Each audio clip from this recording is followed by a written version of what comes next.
ত্রয়োদশ জাতীয় সংসদের দ্বিতীয় অধিবেশনে সমাপনী বক্তব্য রাখছেন প্রধানমন্ত্রী তারেক রহমান। সরাসরি যাচ্ছি। ফ্যাসিবাদী আন্দোলনের বিরুদ্ধে গণতন্ত্র পুনঃপ্রতিষ্ঠা করতে গিয়ে বিরোধী রাজনৈতিক দল এবং অসংখ্য অরাজনৈতিক ব্যক্তি যারা বিভিন্নভাবে শহীদ হয়েছেন, নির্যাতিত হয়েছেন, হত্যা গুমের শিকার হয়েছেন, সেই মানুষগুলোকে আমি স্মরণ করতে চাই। মাননীয় স্পিকার, 2024 সালে দেশ এবং জনগণের স্বাধীনতা রক্ষায় রক্তক্ষয়ী গণ অভ্যুত্থান, সেই অভ্যুত্থানে জনগণের সেই অভ্যুত্থানে যারা শহীদ হয়েছেন সেই শহীদদেরকে আমি শ্রদ্ধার সঙ্গে স্মরণ করতে চাই। মাননীয় স্পিকার, বাংলাদেশের স্বাধীনতার পর বিভিন্ন সময় ইতিহাসের বাঁকে বাঁকে এমন প্রতিটি আন্দোলন সংগ্রামে অসংখ্য অগণিত মানুষ যাদের নাম আমরা জানি না, যাদের অনেকেই হয়তো আমরা চিনি না, এই মুহূর্তে আজকের এই দিনে এই ঐতিহাসিক মুহূর্তে সকল ব্যক্তির প্রতি আমি শ্রদ্ধা জানাতে চাই, তাদের রুহের মাগফিরাত কামনা করতে চাই। মাননীয় স্পিকার, এই সংসদে দাঁড়িয়ে আজ যখন আমরা আলোচনা করছি সেই সময়টি হচ্ছে জুলাই মাস।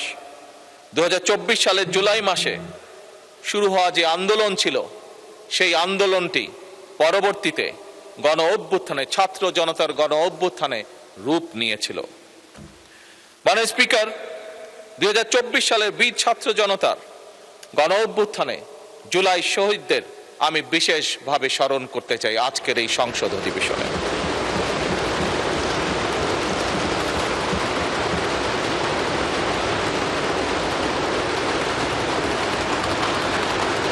মাননীয় স্পিকার, আজও আমরা উভয় পক্ষ আলোচনা প্রসঙ্গে আমরা উল্লেখ করেছি যে দেশ স্বাধীনে যারা জীবনকে উৎসর্গ করেছেন, যারা আহত হয়েছেন, সেই সকল মুক্তিযোদ্ধাদের যেমন আমরা এখনো ঋণ শোধ করছি, সেভাবে একইভাবে আমরা বিগত